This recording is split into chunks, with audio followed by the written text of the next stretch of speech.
नमस्कार सर्वांना. कडक उन्हाळ्यात शरीराला थंडावा देणारी आणि ऊर्जा देणारी नाचणीचं आंबील आज आपण बघणार आहे घरच्या घरी कसं बनवतात. हे आपल्याला आंबील पोटासाठी खूप हलका आहे, पौष्टिक आहे आणि उन्हाळ्यासाठी एकदम परफेक्ट आहे. आता कमी साहित्यामध्ये आपण ही हेल्दी रेसिपी करून बघणार आहोत. तर त्यासाठी लागणारं साहित्य बघूया आपण. आंबील करणार आहोत आपण. त्यासाठी लागणारं साहित्य आंबील नाचणीचं पीठ आहे 1 वाटी, मोठे 2 ग्लास पाणी घेतले, मीठ आहे आणि ताक आहे आणि लसूण आणि जिरं बारीक करून घेतले हे आपण. तर आता बघूया. आधी सर्वप्रथम आपण हे ताक आणि आंबील एकत्र करून रात्रभर भिजत ठेवा किंवा तुम्ही आत्ता जरी भिजवलं तरी चालेल. हे आपण तयार केलेलं पीठ आहे, त्याच्यामध्ये ताक घातलंय आणि पाणी थोडंसं घालून पीठ एकसारखं केलेलं आहे. पातेल्यामध्ये पाणी घालूया.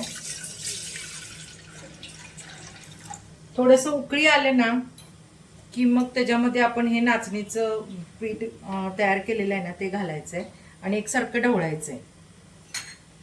त्याला पाण्याला उकळी येऊ दे. तर पाणी थोडंसं गरम झालेलं आहे, तर आपण त्याच्यात हे पीठ ओतूया आणि एकसारखं ढवळायचं, गाठी होऊन द्यायचे नाहीत त्याला.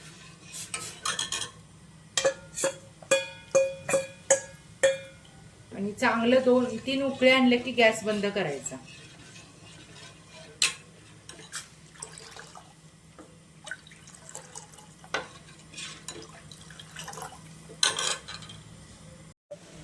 बघा असं छान अशी उकळी आली आता ह्याला. आता हे तयार आंबील गार फ्रीज मध्ये आपण ठेवायचंय. ह्यात तुम्ही गार झाल्यानंतर ताक पण अजून घालू शकताय आणि लसूण, जिरं, कांदा हवा असला तर तुम्हाला आवडत असेल तर घाला. आमच्याकडे तर काय घालत नाही. आणि तुम्ही थंडगार असं छान नाचणीचं आंबील तयार आहे बघा. आता हे तर गार करायला मी फ्रीज मध्ये ठेवते.